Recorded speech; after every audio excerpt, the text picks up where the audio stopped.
অনাঅসমীয়াৰ বিৰুদ্ধে জ্বলিছে মাকুম ৩৭ নং ৰাষ্ট্ৰীয় ঘাইপথ অৱৰোধ কৰি তীব্ৰ প্ৰতিবাদ বিভিন্ন দল সংগঠনৰ শিৱসাগৰত অসমীয়া যুৱতীক মাৰপিট আৰু শ্লীলতা হানিৰ ঘটনাৰ মাৰ নৌ যাওঁতেই বাণিজ্যিক চহৰ তিনিচুকীয়াত সংঘটিত হৈছে থলুৱাৰ ওপৰত ইটোৰ পিছত সিটো আক্ৰমণ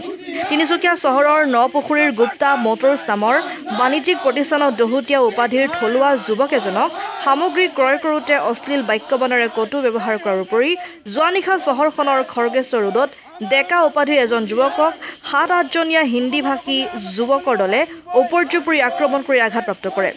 মূৰত ৮টা চিলাই পৰা যুৱকজনক প্ৰহাৰৰ প্ৰতিবাদত তিনিচুকীয়াত বিভিন্ন দল সংগঠনে প্ৰতিবাদ কৰে যদিও অসম আৰক্ষীয়ে দল সংগঠনৰ কেইবাজনো নেতাক চুচৰাই আটক কৰে ইয়াৰ প্ৰতিবাদত উত্তাল হৈ পৰিছে মাকুম চহৰ প্ৰতিবাদকাৰীসকলৰ মুক্তিৰ দাবীত দল সংগঠনৰ নেতা কৰ্মীসকলে ৰাজপথলৈ ওলাই আহি ৩৭ নং ৰাষ্ট্ৰীয় ঘাইপথ অৱৰোধ কৰি অসম আৰক্ষী মুৰ্দাবাদ হিমন্ত বিশ্ব শৰ্মা মুৰ্দাবাদ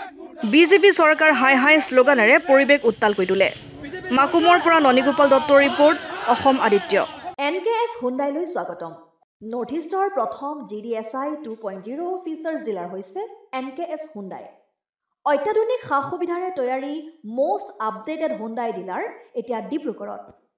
আমাৰ NKS হুণ্ডাই ডিলাৰত open sales consultant room customer ৰুমৰ লগতে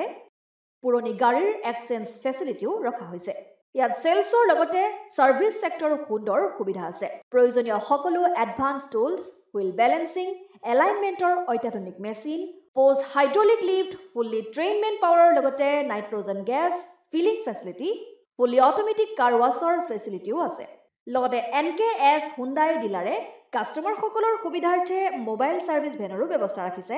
য'ত হাইড্ৰলিক লিফ্ট ৱাছিং facility wheel balancing tyre pressure check কৰাৰ লগতে বহুখিনি সুবিধাই উপলব্ধ আছে